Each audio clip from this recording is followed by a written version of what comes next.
Москва – это проект для выявления, для обучения и в дальнейшем для раскручивания новых артистов. И сегодня этот проект позволяет многим молодым людям реализовать свой талант, те возможности.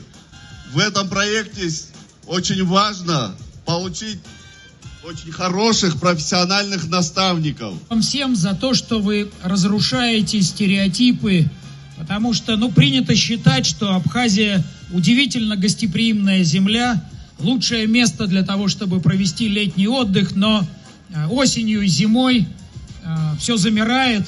И вот то, что сегодня набережная Диоскуров переполнена людьми, доказывает, что это неправда. Абхазия гостеприимная земля 365 дней в году.